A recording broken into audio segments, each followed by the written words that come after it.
The city awoke under a heavy fog. The streets were empty, as if the buildings themselves were waiting for something dark. From the intercity bus that arrived at the old station, stepped out a man in a dark coat. His name was Arkady, the professor.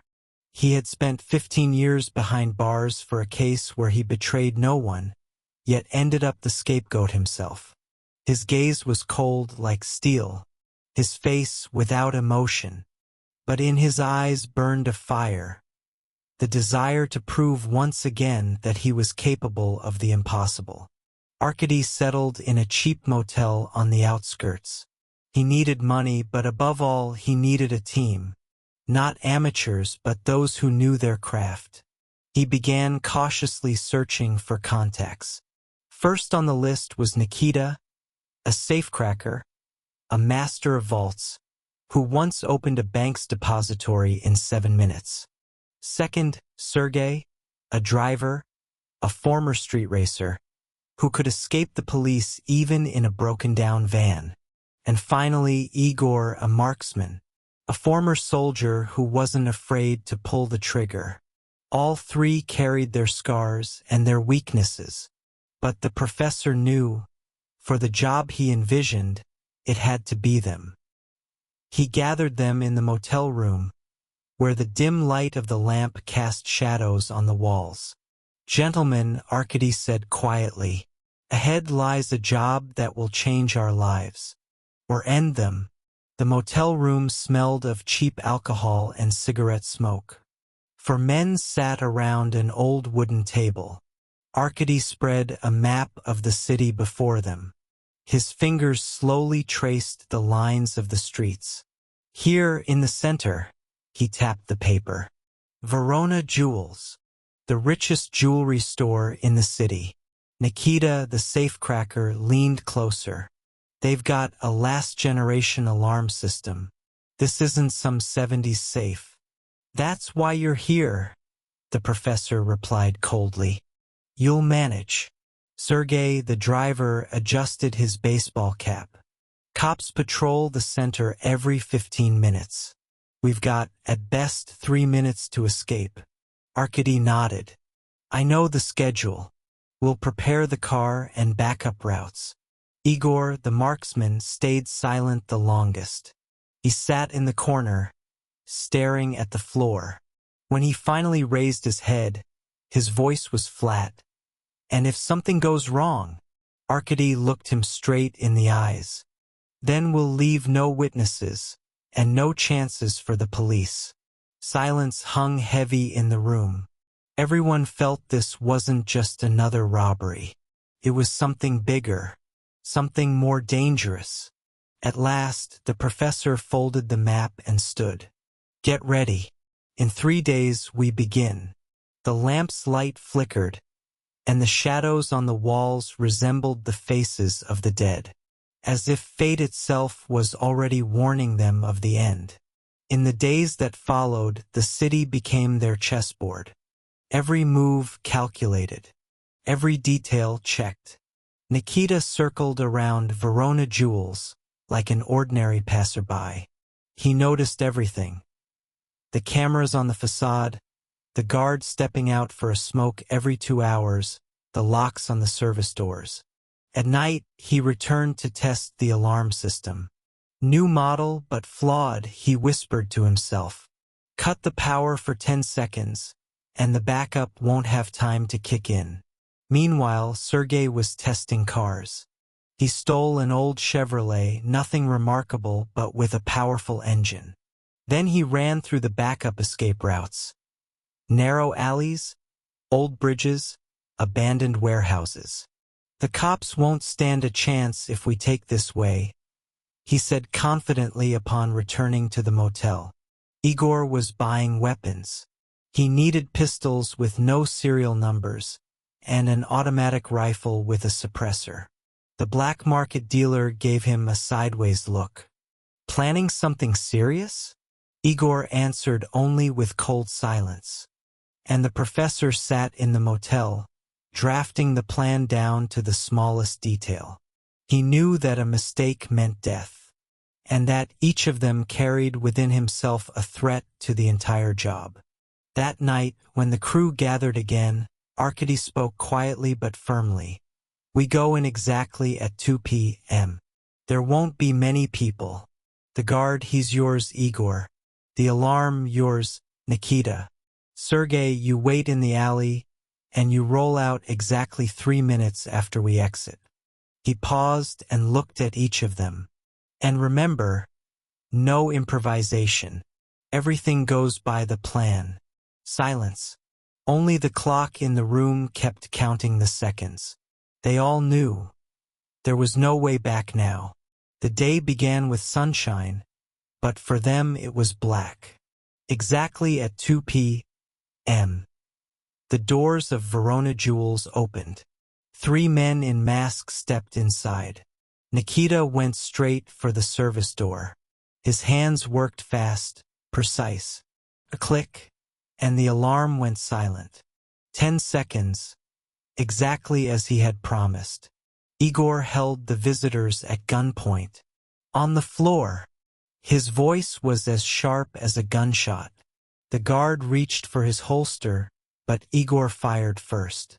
Blood spread across the marble floor. Arkady moved to the showcases. His eyes gleamed not from the diamonds, but from the perfection of the plan unfolding. He filled the bags with jewelry worth millions. It all lasted less than 3 minutes. "Time!" Nikita shouted. They burst onto the street. Sergei was already behind the wheel of the Chevrolet. The engine roared, and the car lunged forward. Police sirens wailed almost instantly. Patrols blocked streets, but Sergei handled the car like a predator with its prey. He led them through narrow alleys, skimmed past pedestrians, leaving the squad cars behind. 10 minutes later, they were outside the city, at an abandoned warehouse, where another car had been stashed in advance. They transferred the bags and vanished into the darkness. Everything had gone perfectly. No witnesses, no mistakes, but in the silence after the adrenaline, each of them felt perfection never lasts long. The warehouse was buried in silence. For men sat around the bags, heavy with diamonds and gold. Igor wiped the blood from his hands. His voice was firm. "I did my job. Without me, the guard could have raised the alarm. I think my share should be bigger." Nikita caught his gaze and sneered.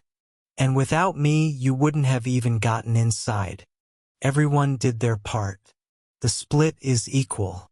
Sergei, the driver, nervously spun the keys in his hand. "Guys, don't fight. We haven't even sold the stones yet." Arkady watched them all in silence.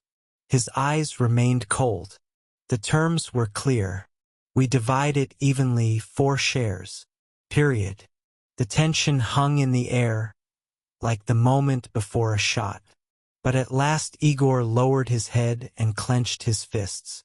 "Fine, but I won't forget." That night, each went his own way. Nikita to his mistress, a woman with dangerous connections. Sergei to a bar, where old friends were already waiting, ready to buy him a bottle for the sake of easy money. Igor locked himself in a cheap room with a bottle of vodka and a pistol under the pillow. And the professor sat in the shadows. He saw the weaknesses in each of them.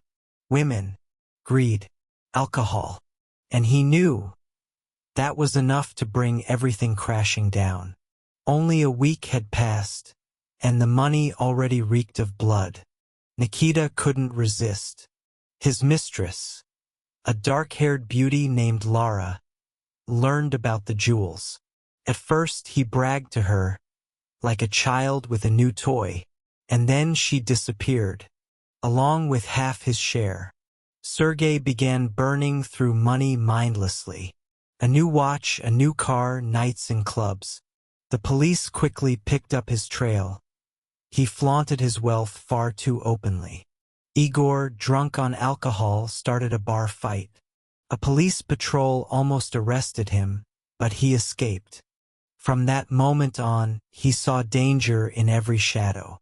And the professor, he watched his crew falling apart before his eyes. He had warned them. He had said, "No improvisation, no women, no stupidity." But no one listened. Igor was the first to come to him. "It's Nikita who sold us out.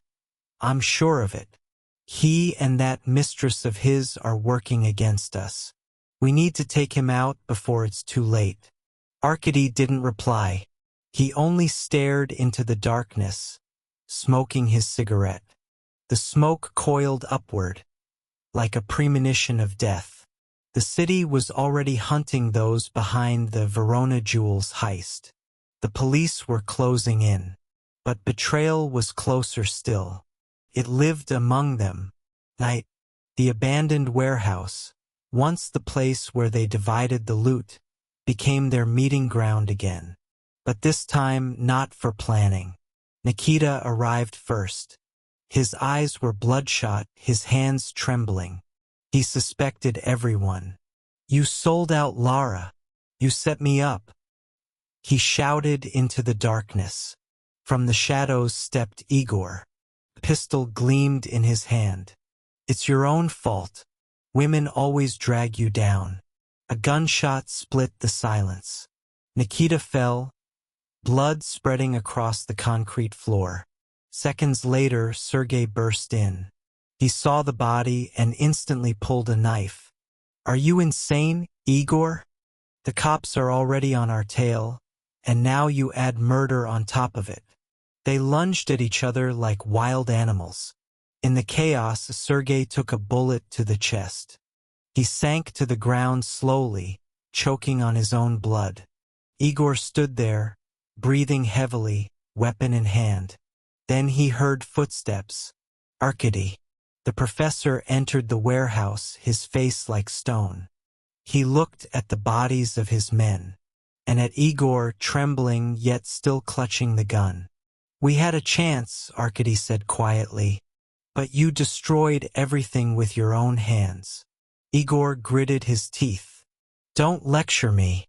You're just like us." His finger tightened on the trigger. But the professor was faster. One shot. Precise.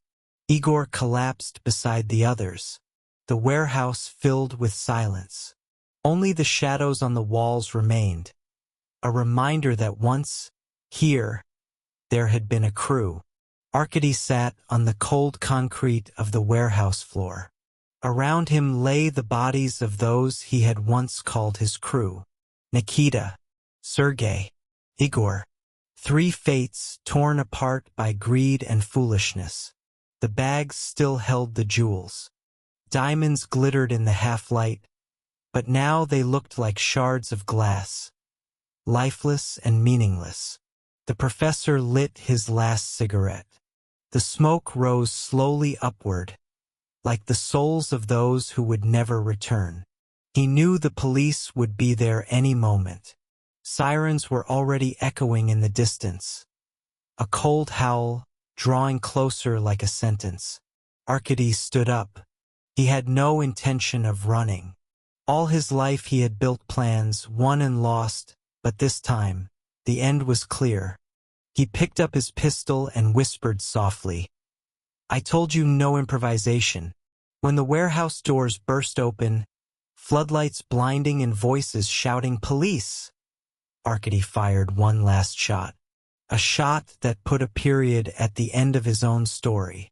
Silence covered everything, and the city sank back into the night.